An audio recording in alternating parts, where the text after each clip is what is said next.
Hi, my name is Amy Kennedy, and this is my first book talk for EDR 653. For my first book talk, I chose a picture book called Dear Primo, A Letter to My Cousin. The author's name is Duncan Tonatiuh.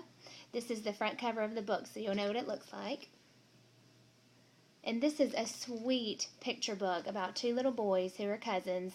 Their names are Charlie and Carlitos. Charlie lives in America and Carlitos lives in Mexico with his family. And throughout the book, the boys write letters back and forth to each other. So that's how the whole book is written. It's all in letter form. It is such a sweet book. It kind of outlines the daily lifestyle of the boys, how they live. The little boy in Mexico, he tells about where he lives, and the little boy in America tells about where he lives and all the things around him, like buildings and skyscrapers and the subway. They go through different parts of their days. They talk about sports, and Carlitos tells his cousin about the game of football that they play in Mexico, and Charlie loves to play basketball here in America. They talk about different foods. They go through the different foods that they like. Carlitos' family likes quesadillas and rice and beans, and Charlie likes to eat hot dogs and pizza and all these American foods that kids here like. Also, they talk about the games that they play with their friends after school, and they just have a lot to tell each other about the different things that they love to do with their friends. The book also goes through different weekend activities that the boys enjoy here in America versus in Mexico. They also talk about the differences in holidays. They talk about Thanksgiving in America, Thanksgiving in Mexico, Halloween, and how they celebrate different things like that. This is such a sweet book. I want to show you some of the inside pictures. One thing that is so neat about the book is that it gives you a lot of rich vocabulary. Every page is full of Spanish vocabulary. Let me see if I can show you a close-up of this.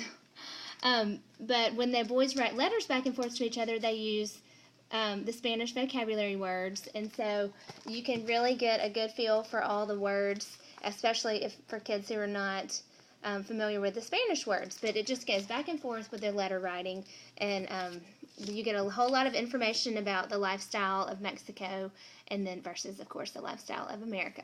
I thought in my classroom a great way to use this book would be to focus on the Spanish vocabulary because there are such good words. There is also a glossary in the very back of the book with all the Spanish words that are used in the story. Also, I thought that writing letters back to another child would be a great way to use this in the classroom, having pen pals, maybe with another class at your school or another class at a different school, maybe even in another city. That would be a neat way for the children to kind of compare and contrast their lives at school. This is an award-winning book, and that's one of the reasons why I chose this book, but it won the Pura Belpre Honor Award a few years ago, and I thought it was a great book because it's about two young boys, and I thought boys would be really interested in this book because there are young boy characters. Also, the vocabulary is so good. I mentioned that. I think that's a great reason to use this book. Even in a Spanish classroom, if you're a Spanish teacher, I think this would be a wonderful book to use. The illustrations are really good. They're colorful, and they're bright, and they really grab your attention. And also, it's a multicultural book, and you don't find a whole lot of multicultural books like this, and I just thought it was a great one to use. So I would highly recommend this book if you're looking for a book like this for your classroom. Dear Primo, A Letter to My Cousin. Thank you.